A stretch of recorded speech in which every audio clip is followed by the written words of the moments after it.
Alors, je vais très bien. Le confinement, ça s'est bien passé pour moi.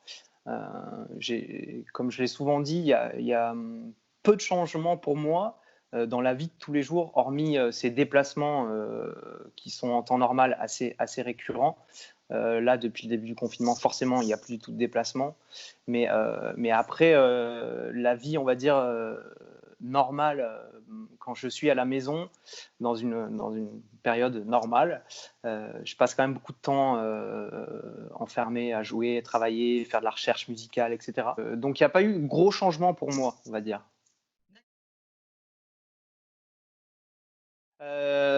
J'ai eu la chance, je dis bien la chance, parce que c'était vraiment une chance pour moi de rencontrer des gens assez implantés dans le milieu, qui m'ont donné l'occasion de pouvoir m'exprimer. Ça m'a ouvert des portes assez rapidement sur des beaux endroits. Et du coup, ouais, ça s'est fait assez rapidement. Ça a décollé assez rapidement pour moi, puis cette chance-là. La réaction des gens. La réaction des gens, que ce soit mes voisins. J'ai eu quelques petits messages un peu critiques, mais ça fait partie aussi du jeu, hein. Voilà, après, effectivement, c'est vrai que les événements ont pris de l'ampleur. Je jouais pas tous les soirs, comme l'ont pu le dire pas mal d'articles. Je jouais uniquement les vendredis et samedis.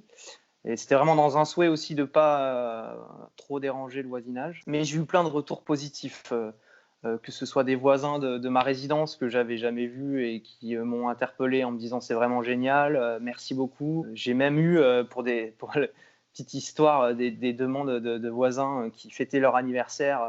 Ils m'envoyaient un message la veille en me disant demain c'est l'anniversaire d'un tel ou d'un tel. Dans notre appartement, est-ce qu'il serait possible de jouer joyeux anniversaire? Du coup, je me retrouvais le lendemain à jouer joyeux anniversaire pour un voisin qui se trouvait à 100 mètres de la maison. Donc c'était assez marrant et il s'est créé un peu une cohésion de quartier assez atypique et vraiment agréable. Et puis même sur les réseaux, les gens avaient besoin d'avoir ces images d'énergie positive et d'optimisme. Et j'ai tenu vraiment à garder ce rôle-là. Et ça me tenait à cœur vraiment de transmettre cette image et d'essayer de donner du bonheur aux gens à ma manière.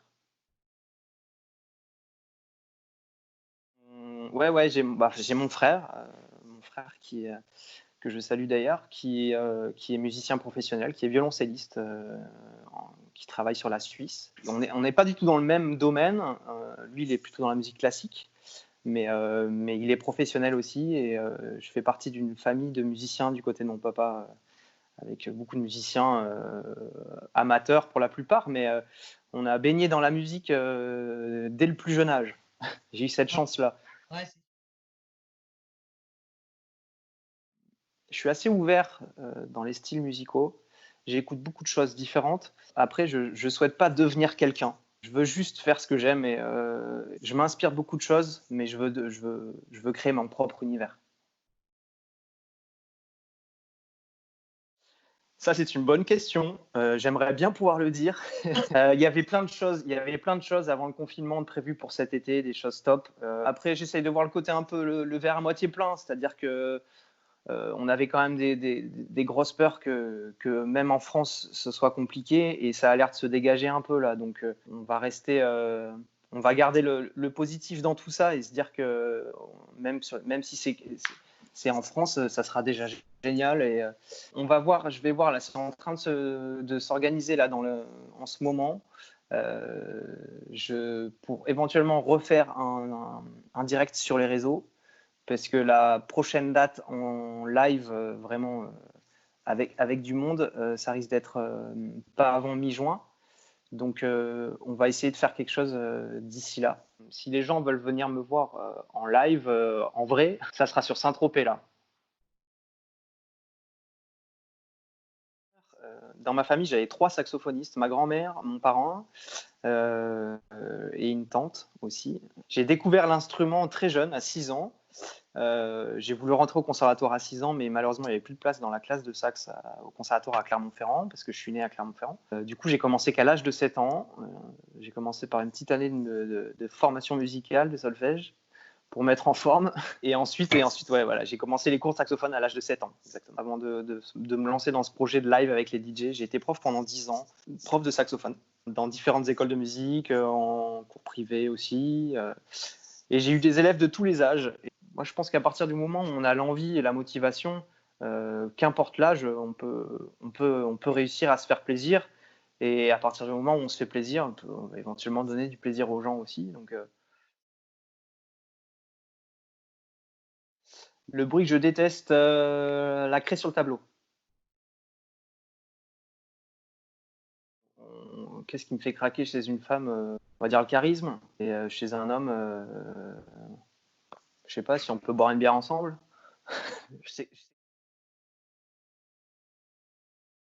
Je dirais un mélange de travail et de passion. Ouais, la fluidité, on l'a que si on vit ce qu'on joue. Donc, alors ça dépend des gens. Moi, ma journée type, ça va dépendre de ce que j'ai fait la veille, si j'ai joué ou pas, à quelle heure j'ai joué et jusqu'à quelle heure j'ai joué. Une journée type, il n'y en a pas vraiment. Généralement, je me donne des tâches à faire par jour. Et ensuite, voilà, je me dis, bah, demain, il faut que je fasse ça, ça, ça. Et peu importe un peu l'heure, j'essaie de me fixer un peu des horaires de début et de fin de journée.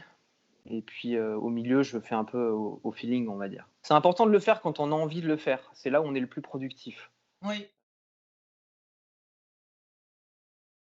Alors ça dépend de ce que vous avez pu entendre sur les lives durant le confinement. C'est des morceaux que j'ai l'habitude de jouer. Et sur la plupart, c'est des edits que j'ai fait, des morceaux. Donc moi, j'ai créé une partie sax sur le morceau déjà existant. Donc c'est des morceaux que j'ai beaucoup travaillé en amont, ouais.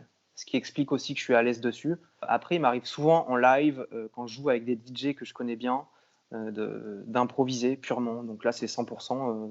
Souvent, je découvre le morceau et c'est de l'impro par-dessus, quoi. Je pense que pour avoir un live de qualité, il faut avoir les deux.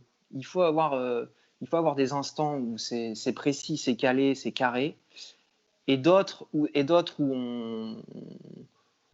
on laisse